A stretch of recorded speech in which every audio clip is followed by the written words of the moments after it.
What you just saw is a fully working three statement financial model: P&L, balance sheet, cash flow, all connected, logically consistent, and no obvious errors. It is built using Claude Excel plugin with a structured phase-wise approach for a prompt.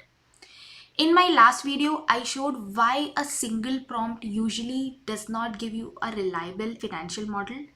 If you haven't seen that video, you can watch it here after this one. And before I show you how I build this model step by step, I want to show you something.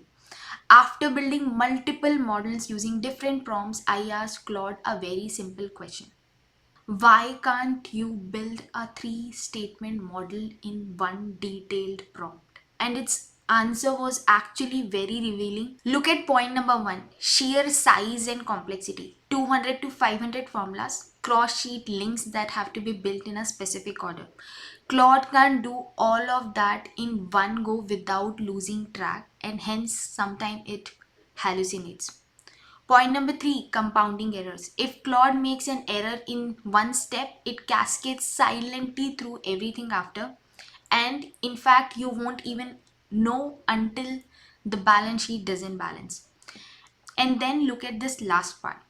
Claude itself says it works best when we work through it in phases: assumptions, P&L, balance sheet, cash flow, and that's exactly what we will be doing today. In fact, this approach has a name. It's known as prompt chaining.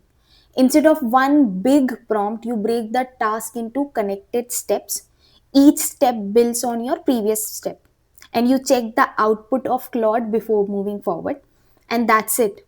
So let me show you four phases and four prompts that we will be using. Phase one: understand the business. So we are asking Claude to read the financial statements and understand it.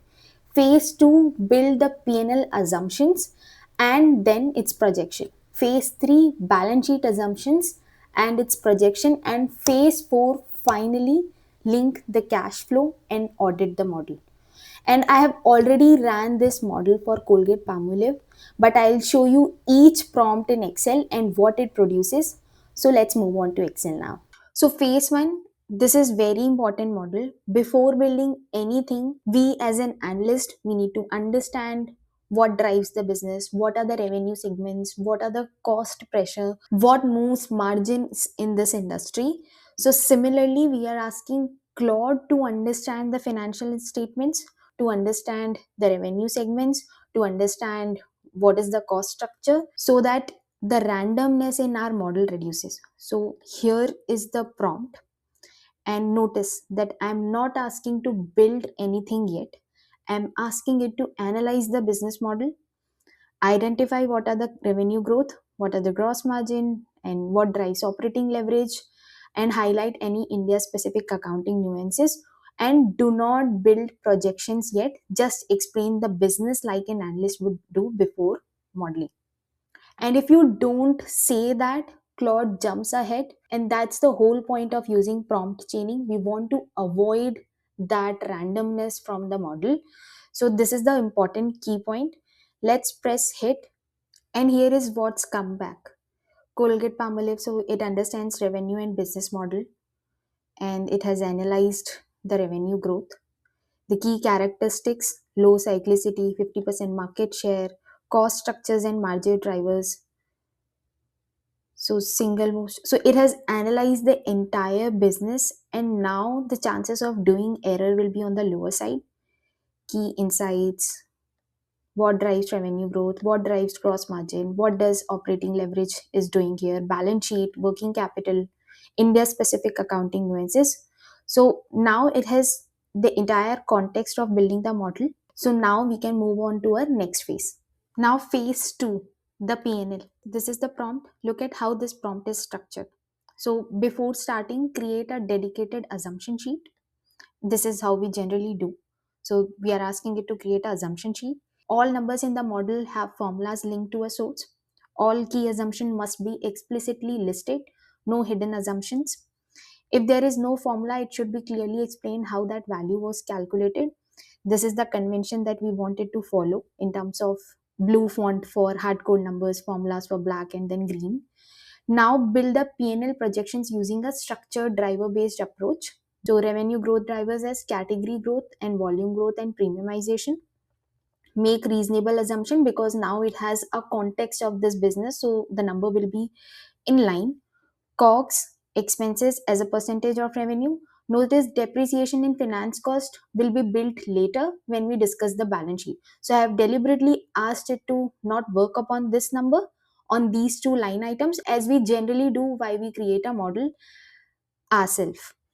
Then output will be full projected P&L, supporting assumption clearly listed in the assumption sheet, brief explanation of key drivers. So let's just press hit. So here is the output. You can see it is not yet fully formatted, but we will work upon this at the end as well. So this is the assumption sheet, and you can see it has made a comment why this number has been taken, India oral.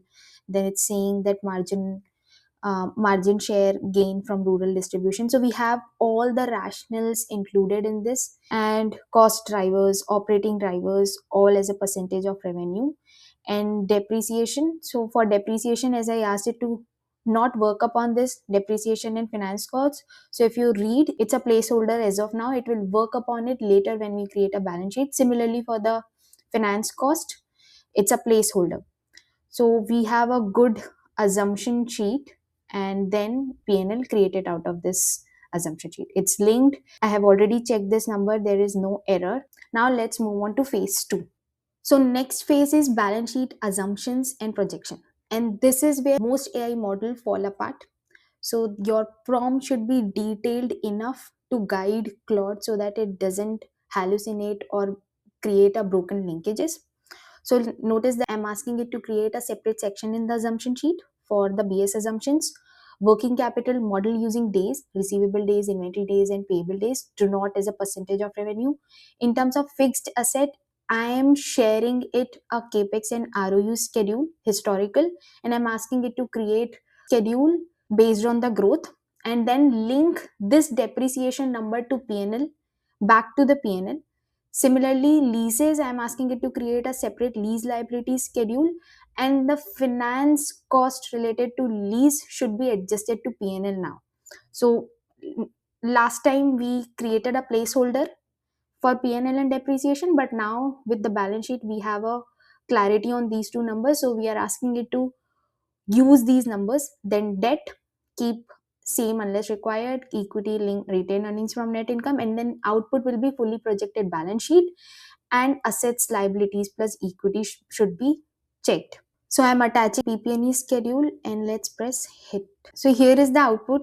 Your total asset balances your total liabilities.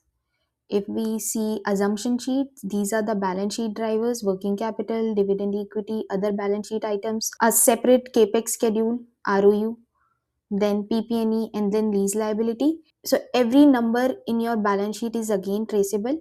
See the comment. So if these two phases, your PNN and balance sheet, are properly linked and are correct, your cash flow prompt will be simple. So let's just see what cash flow prompt we should provide to Claude. So last phase, cash flow and audit. So for cash flow, we are saying it's not independent, it is derived from PNN balance sheet. So the change in balance sheet will be your change in cash and cash equivalents will then be plugged to balance sheet. Then we are asking audit the model, also review the entire workbook for formatting and give me full formatted and aligned model and create an index page. And please note that this audit step is very important. Most people skip this completely, but this is the step that catches everything you miss. So if you are presenting this model to someone, this step is not optional. So try putting this as an extra step. Audit the model. Now let's hit and see what's the output. Now look at this. This is the index page. It's very neat and clean. All the sheets are shown. Assumptions. Every number is traceable. Every number has logics and rational. So assumption sheet, profit and loss, balance sheet, and cash flow. You can trace each and every number back to where it came from. Nothing is random, nothing is floating. When you use a single prompt and you are entirely dependent on Claude to make decisions, some of those decisions you may feel that it's fine, some won't, some would be outrightly wrong. and in fact you won't be able to know which one is wrong and which is not working. So with prompt chaining, you are the one who is making decisions, you are the one who is guiding Claude. So you check the logic at each and every step, you fix the issues until it gets too late. So in these kind of simple models, it is still easier to find errors, but when it gets complex, it might be tricky to find out errors, and you won't be able to trust that model. So that's it for today's video. I am pinning the Excel file and all four prompts in the first comment and in the description. Download them, run this yourself. In fact, you can use ChatGPT, Copilot, anything will work well. Also, I had created a detailed model using Claude for HUL. If you need that model, comment down. I will share with you a Google Drive link. And of course, if you like this video, hit like and subscribe. I will see you in the next one. Thank you.